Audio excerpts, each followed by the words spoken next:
Primeira paciente no mundo a reverter a doença de Alzheimer. Aos 81 anos de idade, fez uma caminhada e atravessou o território americano a pé. E a missão dela nessa caminhada era divulgar sobre o protocolo RECODE, divulgar que é possível reversão de declínio cognitivo na doença de Alzheimer. O gesto dela é um gesto de extrema importância para a divulgação do protocolo RECODE, porque isso também mobilizou a imprensa americana, ficou marcado na história. Existe uma dúvida muito comum no meio da família, que sempre tem um paciente, que tem uma pessoa que está começando a esquecer as coisas.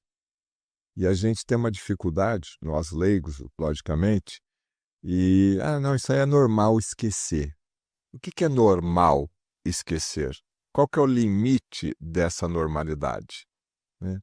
E às vezes, se a pessoa tem um pouquinho mais de idade e está esquecendo com mais frequência, já vem aquele título, né? Tá com Alzheimer. Não tem o que fazer.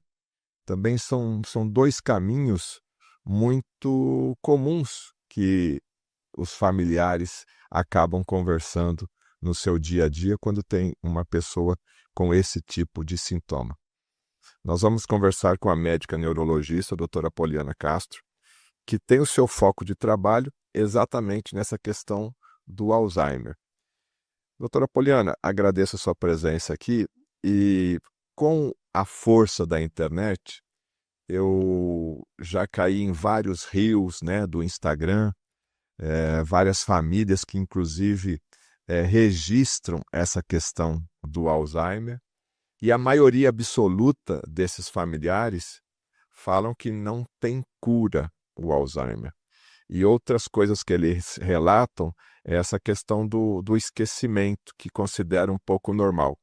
Então, daqui a pouco a gente vai falar com mais profundidade sobre o Alzheimer. Então, vamos começar do início, né? O que é um esquecimento normal e quais são os sinais que o familiar ou até mesmo a pessoa, eu preciso procurar um neurologista? Certo. Fernando, primeiro eu gostaria de agradecer pelo convite para estar aqui no seu canal. Em relação ao que é um esquecimento normal e a partir de que momento isso passa a ser considerado um problema mais preocupante, existem sim algumas pistas de como no dia a dia você pode aumentar o seu nível de alerta em relação isso pode representar algo mais preocupante, né? Como, por exemplo, quando isso começa a ficar mais frequente, e mais ainda quando começa a impactar nas atividades do dia a dia. O frequente é todo dia já? Você considera isso? Aí já é mais preocupante? Não só todo dia, muitas vezes várias vezes por dia, né? Mas para você efetivamente conseguir separar o joio do trigo e saber se aquele esquecimento está dentro do normal, ou se isso pode apresentar algum tipo de doença cognitiva acometendo o paciente, você tem como fazer isso objetivamente passando por avaliação neurológica cognitiva, né? Com o exame no consultório mesmo, né? Então, o neurologista ele consegue fazer uma avaliação objetiva em que ele consegue te dizer se você já tem algum tipo de declínio cognitivo, se você tem algum prejuízo em alguma área da cognição, ou se basicamente está dentro da normalidade. Agora, quando eu falo esquecimento, as pessoas estão pensando, mas eu esqueci onde eu coloquei a chave do carro, é um tipo de esquecimento. Esquecer o nome de uma pessoa que às vezes eu estou convivendo ali com uma certa frequência é um outro tipo de esquecimento. Eu saio do sofá e vou para um determinado ambiente da casa, o que eu vim fazer aqui? Tem diferença de tipo de esquecimento que merece mais atenção ou não? Não é muito pelo tipo de esquecimento que a gente diferencia, porque, por exemplo, isso de esquecer aonde guardou a chave, esquecer onde guarda os objetos, é algo que pode acontecer, por exemplo, na doença de Alzheimer, e às vezes também pode acontecer no transtorno de déficit de atenção e hiperatividade, né? Então, o tipo de esquecimento em si, ele não costuma ser uma pista importante para diferenciar o tipo de patologia neurológica que esteja levando àquele esquecimento. Agora, se o paciente ele começa a se tornar repetitivo, isso é uma pista muito importante para a doença de Alzheimer. E aí o familiar é importante dar esse alerta, porque às vezes a Sim. pessoa pensa que é normal. E o familiar que está junto, olha, vamos procurar ajuda? Exato, exato. Então, e hoje em dia, até mesmo a questão da idade, que antigamente se costumava entender que a doença de Alzheimer seja algo só presente em pessoas muito idosas, né? Eh, o que que tem acontecido? À medida que o tempo foi passando, a gente começou a perceber a doença de Alzheimer acometendo pessoas cada vez em idades mais jovens. Então, se você perguntar qual é a demência mais comum em pacientes acima de 50 anos, a resposta é a doença de Alzheimer. Hoje em dia, às vezes, você já encontra pacientes, por exemplo, com 47 anos apresentando doença de Alzheimer. Foi até um comentário que o próprio Dr. Dale Bernstein fez recentemente em uma live, em uma reunião onde ele comentou sobre isso. É uma coisa que de fato a gente vê No seu acontecer. consultório, qual foi a idade mais jovem lá que apresentou a confirmação de Alzheimer? Você se recorda? Agora, nesse exato momento, eu não me recordo, mas Mas nos estudos, alguma coisa, pelo menos entre 50 ou 40 ou 48 anos. mas esse caso de 47 já está descrito na literatura, então, que é uma pessoa jovem. Esse caso de 47 foi mencionado pelo próprio Dr. Dale Bredesen.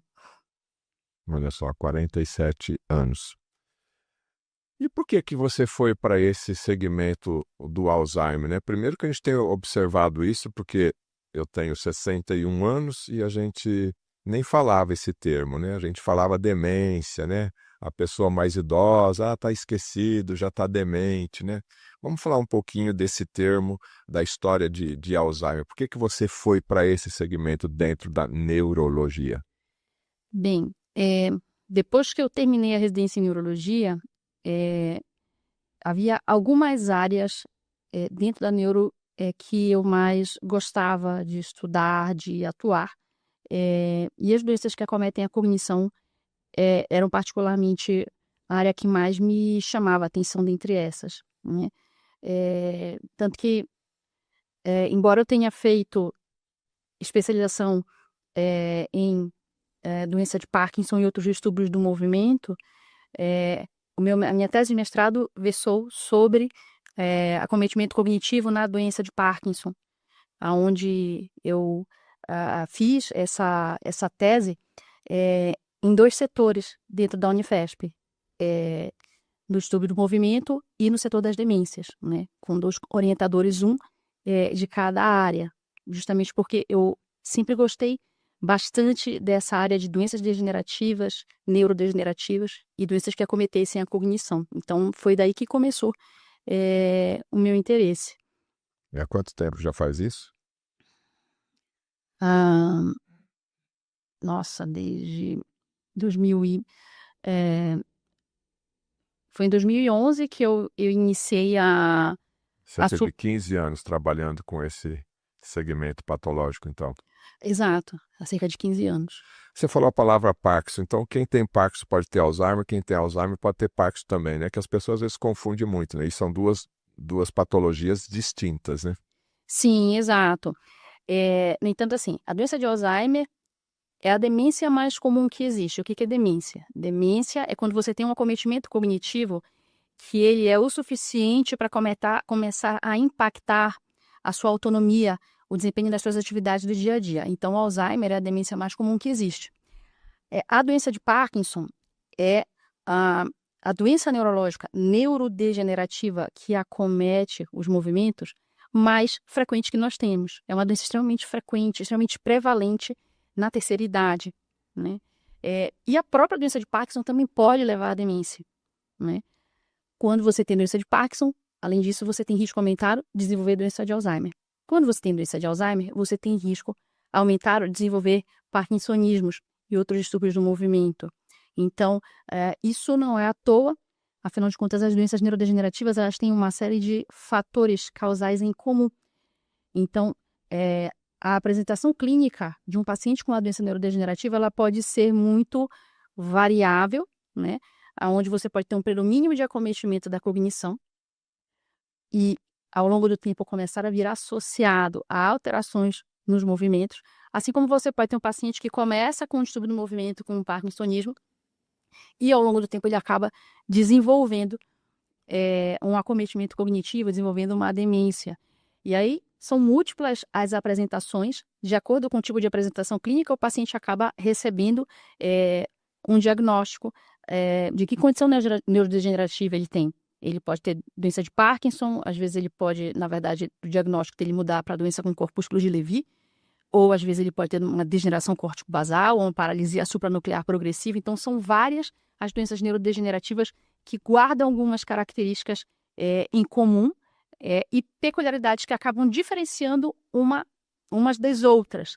Mas quando você tem um olhar integrativo e você vai olhar para os fatores causais, existem múltiplos fatores de risco que são em comum e alguns são mais frequentes em umas e outros são mais frequentes em outras.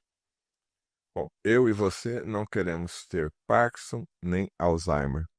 Quais são as causas mais comuns para a gente poder orientar a nossa audiência para que o nosso estilo de vida seja o mais perfeito possível para evitar essa doença?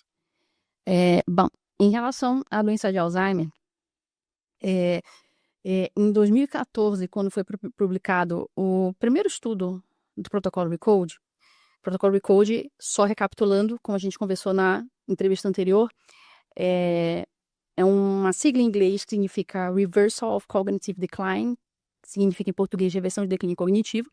É um programa médico que demonstrou um protocolo de tratamento médico individualizado, baseado em atuar em fatores causais, e que demonstrou reversão de declínio cognitivo em pacientes com doença de Alzheimer e em estágios pré-demenciais.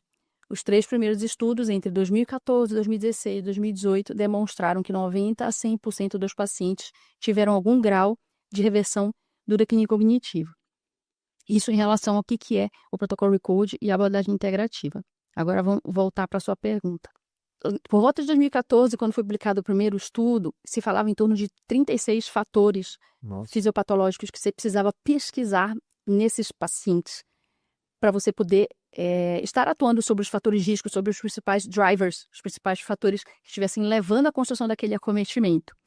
Hoje em dia, depois do último estudo do RECODE, que teve o seu preprint publicado no final de dezembro de 2025, já se fala em 50 ou mais fatores fisiopatológicos.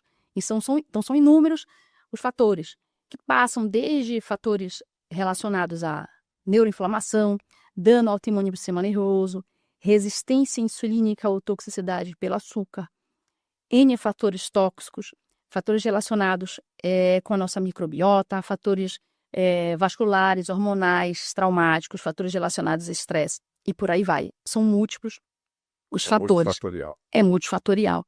E o Alzheimer dizem também que é o diabetes tipo 3.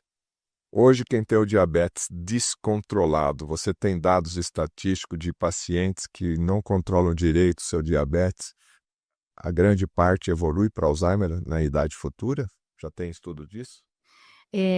Que a gente tem de mais, digamos assim, de mais robusto dentro da literatura é a existência de inúmeros estudos das últimas décadas trazendo uma correlação muito significativa entre resistência insulínica e doença de Alzheimer.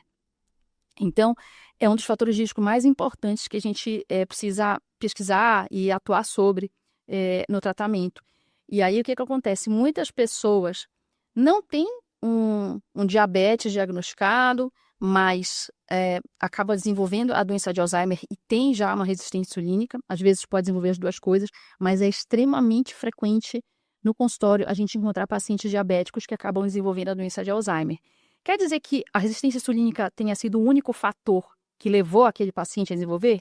Não, mas foi um dos pilares que ajudou a construir aquele adoecimento ao longo de décadas a fio. Porque se o paciente manifesta sintomas por volta de 60 anos de idade, a doença dele começou a ser construída lá por volta dos 30 anos, né? Então, um dos fatores que, devagarzinho, lentamente, silenciosamente, foi construindo esse tipo de adoecimento degenerativo, em grande parte dos pacientes, foi a resistência insulínica. Estou entrevistando aqui a médica neurologista, a doutora Poliana Castro, e a gente está falando aí de doenças neurodegenerativas. E eu queria saber qual é o mito, né, mais comum aí que as pessoas associam ao Alzheimer. Na minha opinião, o mito mais perigoso a respeito da doença de Alzheimer é de que é uma doença que você não tem muito o que fazer, que é uma doença que não tem solução. A partir do momento em que foram publicados os primeiros estudos do protocolo RECODE entre 2014 e 2018, demonstrando que 90 a 100% dos pacientes estudados, que eram pacientes com doença de Alzheimer ou declínio cognitivo leve, tiveram algum grau de reversão de declínio cognitivo, e isso é um dado sem precedentes na história da neurologia, e é o primeiro momento em que você ouve falar sobre reversão de declínio cognitivo na doença de Alzheimer. E não para por aí. Depois dos estudos, desses 3 primeiros estudos, foram publicados estudos adicionais em 2021, 2022, depois um estudo maior de 2023 a 2025, mais extenso, teve o seu pré-print publicado em dezembro de 2025, vai ser publicado agora em 2026, trazendo resultados bem importantes a respeito da efetividade do protocolo RECODE. Então, assim, há muito o que fazer. Com o protocolo, em vários locais do mundo onde ele esteja sendo aplicado, assim como já está demonstrado nos estudos que foram publicados, você tem pacientes com declínio cognitivo leve, revertendo para uma cognição normal, pacientes com doença de Alzheimer leve, revertendo para declínio cognitivo leve, que é um estágio pré-demencial, pacientes com doença de Alzheimer, especialmente em fases iniciais, conseguindo reverter para uma cognição normal, pacientes com doença de Alzheimer em fase moderada, revertendo para uma doença de Alzheimer leve. Então, assim, Ou seja, derrubando o mito, né? derrubando o mito. Então, há sim muito o que fazer. Bom, já que há muito o que fazer, vamos então atualizar e entender melhor esse protocolo RECODE e outras terapias que ajudam no tratamento do Alzheimer. O que a gente pode falar? Bom, em relação ao protocolo RECODE, a gente tem uma abordagem multifatorial, né? Uma abordagem que ela atua em várias frentes, justamente para tentar abordar esses múltiplos fatores de risco que estão por detrás ali das raízes do adoecimento, né? E aí, diante disso, você tem desde intervenções nutricionais, com suplementação, com detoxificação, você tem uma parte do tratamento onde o paciente passa por uma avaliação odontológica, porque existem fatores, dentre os fatores mais curiosos e até mesmo assim pouco esperados no meio tradicional, figuram, por exemplo, os fatores odontológicos.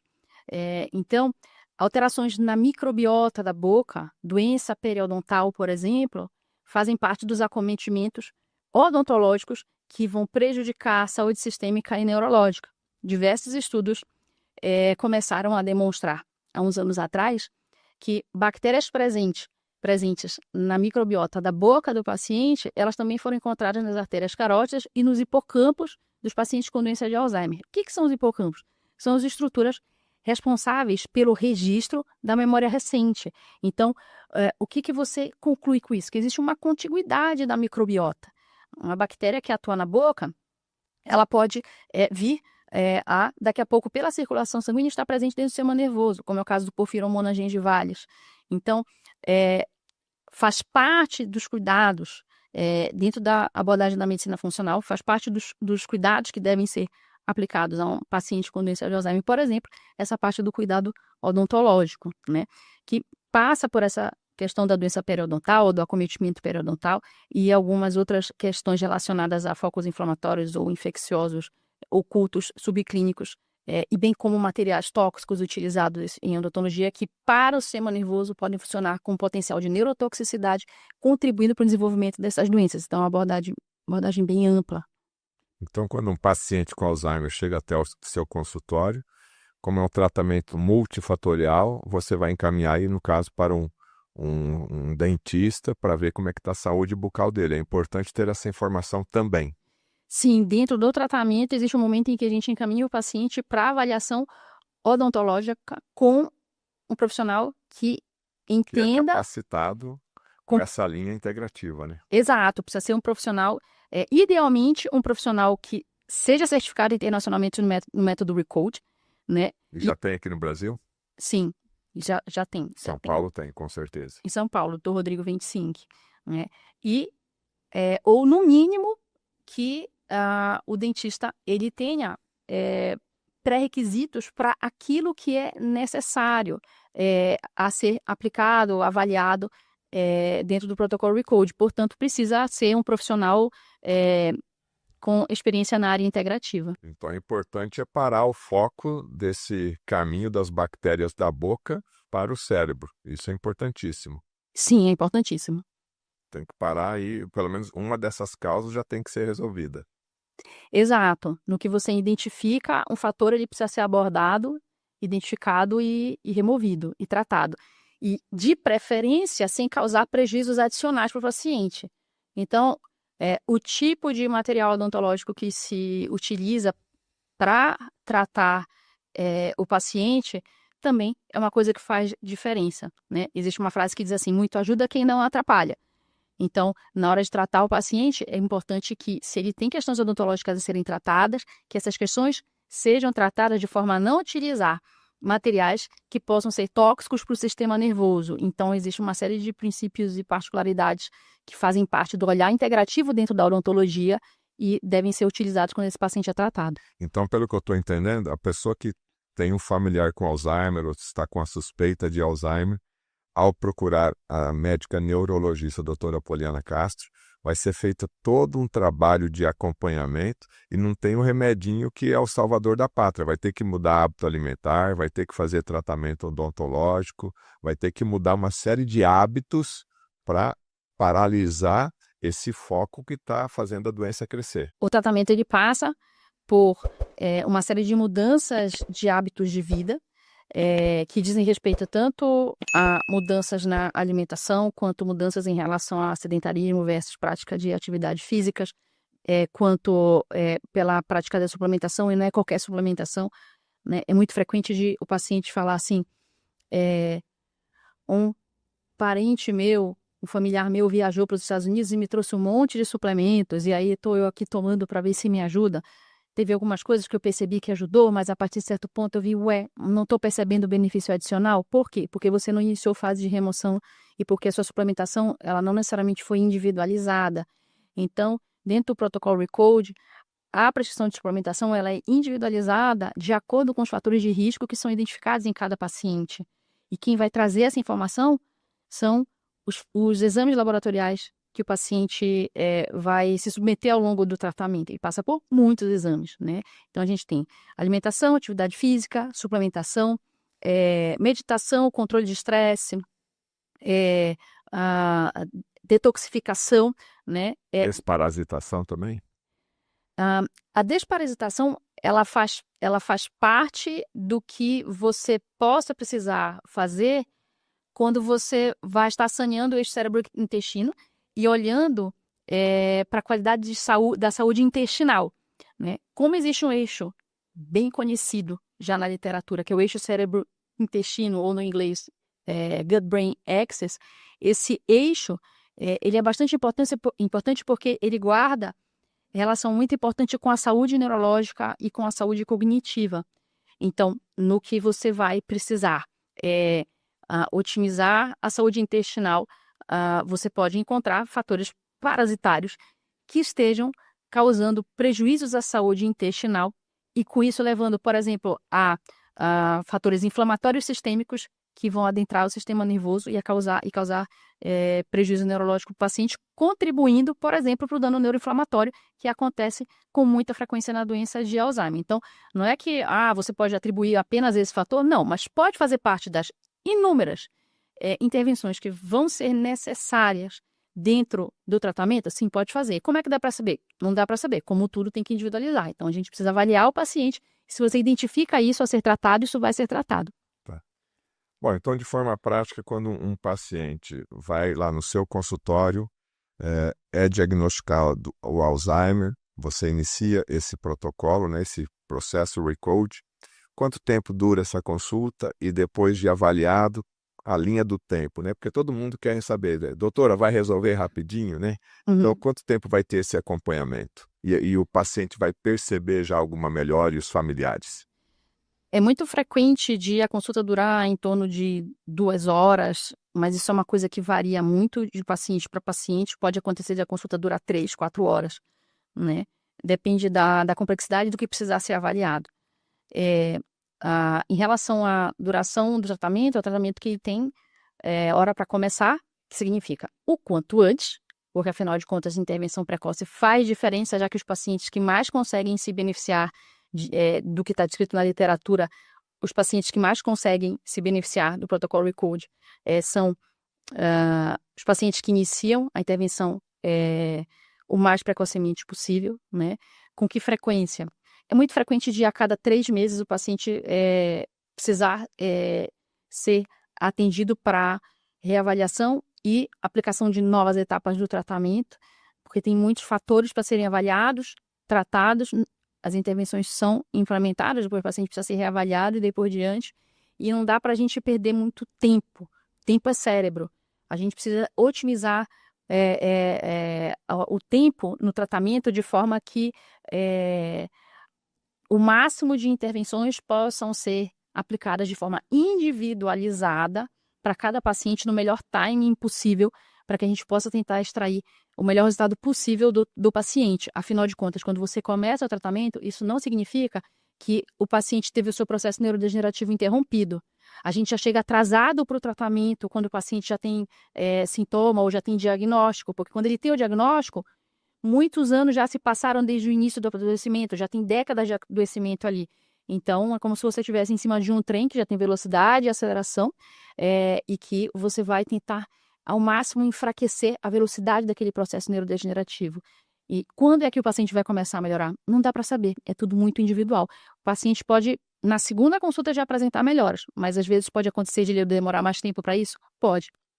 Mas sempre parece que temos um resultado positivo. Sim, na prática clínica a gente observa que, no mínimo, a gente observa o paciente ter melhora na evolução da doença. E isso é uma coisa muito preciosa, porque doenças neurodegenerativas são doenças muito difíceis, muito duras para o paciente e para a medicina são um verdadeiro desafio de se tratar. E lógico que o mais o paciente quer é assim, nossa, gostaria de me livrar dessa doença, gostaria de estar curado, gostaria de não ter mais esse acometimento cognitivo, né?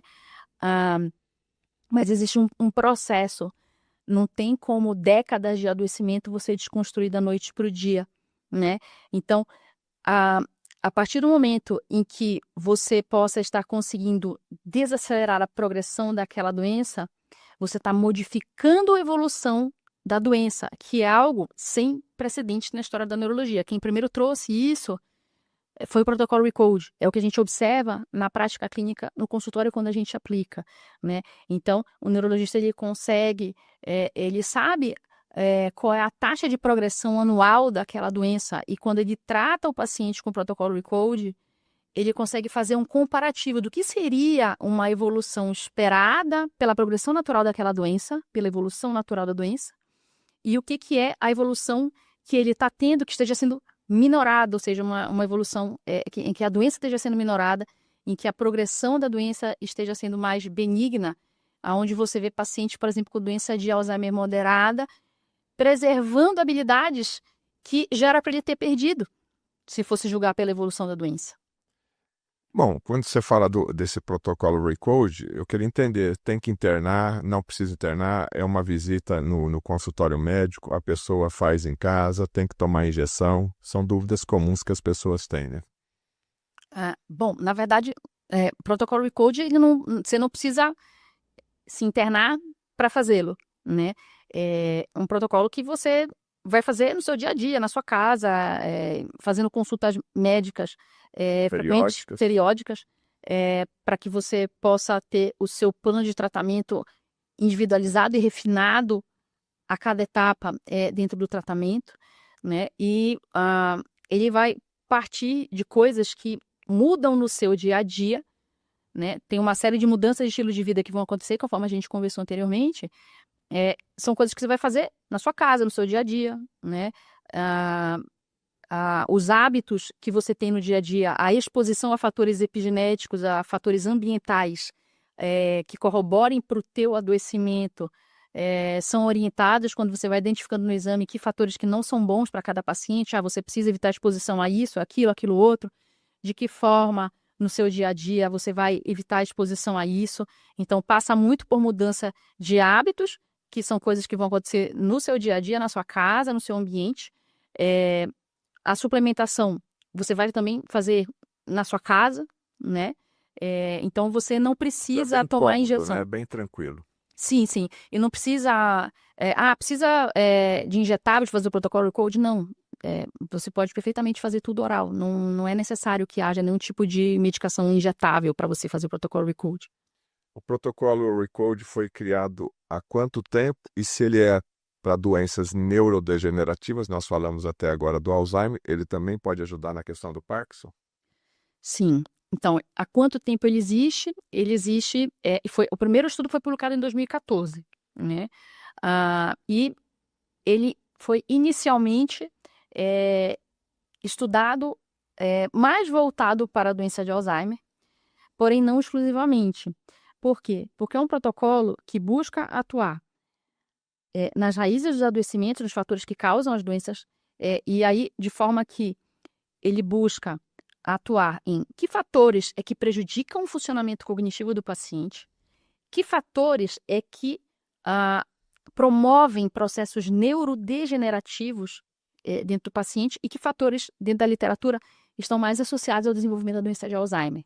Então, esses fatores, eles acabaram trazendo resultados bem importantes para as pessoas com doença de Alzheimer, né? No entanto, como existe uma série de fatores que são comuns na origem, no que origina a doença de Alzheimer e outras doenças neurodegenerativas, o raciocínio lógico leva a que você tenha provavelmente benefícios de aplicá-lo em pessoas com outras doenças neurodegenerativas, porque você está tratando a partir da causa e não do sintoma. E segundo o que o próprio Dr. Dale Bredesen, que é o neurologista que desenvolveu o protocolo Recode, ele também recomenda que o protocolo seja aplicado para pacientes com outras doenças neurodegenerativas, né? E dentro do processo da certificação internacional, ele inclusive explica para os médicos algumas diferenças, algumas nuances, algumas diferenças de que fatores de riscos podem ser mais frequentemente encontrados em pacientes com doença de Parkinson ou com esclerose lateral amiotrófica ou com outras condições neurodegenerativas. Então, existe como a gente buscar auxiliar esses pacientes, e o que a gente observa na prática clínica é que a evolução da doença deles também muda. Também, e isso também é algo precioso, porque não há, até o momento, nenhum tratamento para a doença de Parkinson que modifique a evolução da doença. Então, eu quero um exemplo agora da sua prática clínica que você lembra aí, que foi impactante na sua caminhada clínica utilizando o protocolo Recode. Na doença de Alzheimer, na doença de Parkinson, ambos. Fica à vontade aí. Um que foi impactante aí. Então, vamos lá. Eu poderia mencionar o caso de uma senhora com mais de 80 anos de idade que iniciou o tratamento com o protocolo Recode, pasme, em fase avançada. E por mais que o protocolo Recode ele seja mais oportuno para pessoas que estejam em fases iniciais, essa paciente me marcou por conta de que mesmo iniciando em fase avançada, ela da primeira para a segunda consulta teve melhoras expressivas. Então, ela era uma senhora que tinha um prejuízo cognitivo muito significativo. Na primeira consulta, ela não conseguia nem conversar comigo, ela não conseguia entender que tinha uma médica na frente dela, estava completamente alheia. Era uma senhora que tinha um distúrbio de comportamento bem acentuado, muita ansiedade, muito medo. Ela agredia os cuidadores na hora do banho, cuspia nos cuidadores na hora do banho, tinha muita agitação. E na segunda consulta, essa senhora conseguiu conversar comigo durante a consulta muito bem, entendeu que estava numa consulta médica. Estava sociável. Sim, exato. Conseguia se comunicar comigo, ela conseguia conversar comigo, entender que estava numa consulta médica, conseguiu dialogar, responder perguntas simples que eu tinha feito para ela. O humor estava muito melhor. Ela tinha parado de agredir os familiares, tinha melhorado demais a ansiedade, tinha parado de cuspir nos familiares durante o banho. O próprio fisioterapeuta dela percebeu melhoras na cognição e no comportamento dela. Então, assim, quando você olha para o cenário, para o contexto de uma paciente com uma doença grave dessa, e a família que luta e que duro para a família cuidar de um paciente com doença de Alzheimer em fase avançada, sendo agredido na hora do banho. Então, é uma mudança tão simples. Nossa, parou de agredir, parou de cuspir, né? A melhora na qualidade de vida da família, quando você tem um tipo de melhora como esse, é muito relevante para a mudança na qualidade de vida, né? Ah, mas não tem nada no meio tradicional que pudesse ajudar a melhorar a agitação, por exemplo? Sim, existe. Existe, por exemplo, antipsicóticos, né?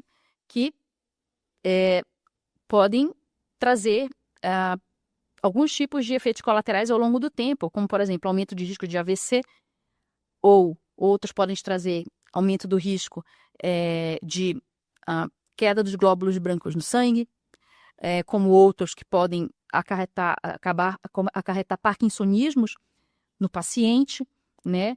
Então, se você pode ajudar o paciente e ele conseguir ter um tipo de melhora como essa na qualidade de vida, mesmo que ele tenha iniciado já numa fase precária da doença, numa fase avançada, ele conseguiu ter um benefício grande sem ter que estar exposto aos riscos dos efeitos colaterais dos medicamentos que ele teria disponível no tratamento Muito tradicional. gratificante, né, para o seu trabalho, né? É muito gratificante, não tem preço, não tem preço. Bom, doutora Poliana, a senhora foi recentemente convidada para integrar um quadro, né, de Alzheimer, né, nos Estados Unidos. O que representa esse convite para o seu nome e para o seu trabalho?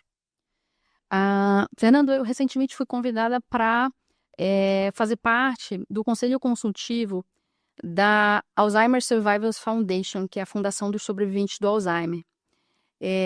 Essa fundação ela é formada por pessoas que passaram por tratamento com o protocolo RECODE e que conseguiram reverter a doença de Alzheimer com o protocolo, com o tratamento. Assim como pessoas que tivessem outras doenças acometendo a cognição e que se beneficiaram também do tratamento com o protocolo RECODE. Eles se reuniram, formaram uma fundação, e essa fundação hoje é formada por essas pessoas, por alguns médicos certificados no protocolo RECODE e pelo Dr. Dale Bredesen, que é o neurologista que desenvolveu o protocolo RECODE. Então, dentro dessa fundação, eu fiquei encarregada da divulgação internacional do protocolo RECODE. A partir disso, eu comecei a fazer uma série de palestras ou de aula em pós-graduação que ajudasse a trazer essa informação de que o protocolo RECODE existe, de que é importante que as pessoas saibam que ele existe, que as pessoas que precisam saibam, e que as pessoas, os profissionais que estejam abertos para essa nova modalidade de tratamento, também saibam que existe e que tem muitos estudos já publicados a respeito desse método. E a importância que tem, para mim, é enorme, porque o protocolo RECODE faz parte da história da neurologia. E poder fazer parte dessa fundação, junto com pessoas que reverteram a doença e junto com o próprio neurologista que desenvolveu o protocolo RECODE, é motivo de muita gratidão e de poder contribuir com um pedacinho desse trabalho fabuloso, importantíssimo para as pessoas que precisam e para a história da neurologia. E para concluir, a doutora Poliana Castro esteve também presente em um momento histórico ao lado do criador desse método, né, desse protocolo RECODE, o Dr. Dale Bredesen. O que significou isso para ti? Foi maravilhoso. Recentemente, a primeira paciente no mundo a reverter a doença de Alzheimer, que é a Judy Benjamin, ela, aos 81 anos de idade, fez uma caminhada atravessando o território americano. Ela saiu em abril de 2025 da costa do Pacífico, em San Diego, molhou o pé no mar, no Oceano Pacífico, e atravessou o território americano a pé até chegar na Flórida. E aí eu fui convidada para participar desse momento da chegada dela na Flórida, onde ela ia molhar o pé nas águas do Atlântico, e a missão dela nessa caminhada era divulgar sobre o protocolo Recode, divulgar que é possível reversão de declínio cognitivo na doença de Alzheimer, e, além disso, ter otimização de performance cognitiva, assim como otimização de performance de saúde física, porque muitas pessoas jovens não conseguem fazer isso que ela fez. Ficou mais de 6 meses andando a pé e atravessou o território americano. Então, o gesto dela é um gesto de extrema importância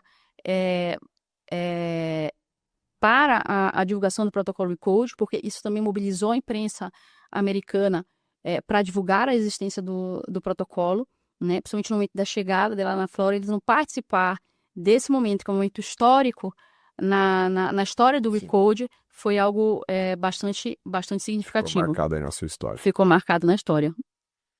Conversei com a médica neurologista, a doutora Poliana Castro, e agora você tem... Oi? A gente tem tempo só de falar algumas informações importantes sobre o protocolo. Sim, pode falar. Tem algumas coisas bem importantes para a gente alertar aos pacientes com doença de Parkinson. A doença de Parkinson é uma condição neurodegenerativa onde o paciente pode se beneficiar do protocolo Recode, da abordagem integrativa na neurologia. Só que na doença de Parkinson é mais importante ainda do que na doença de Alzheimer a detecção precoce e a intervenção precoce. Por quê? Porque quando o paciente com doença de Parkinson recebe o diagnóstico da doença, cerca de 50% dos neurônios da substância negra, que são os neurônios que morrem na doença de Parkinson e levam aos sintomas motores da doença, cerca de metade desses neurônios já morreram. Então, daí a importância de o paciente com Parkinson iniciar o mais precocemente possível intervenção com essa abordagem. Como é que a gente faz para detectar precocemente sinais de que o paciente possa estar no caminho de desenvolver a doença de Parkinson?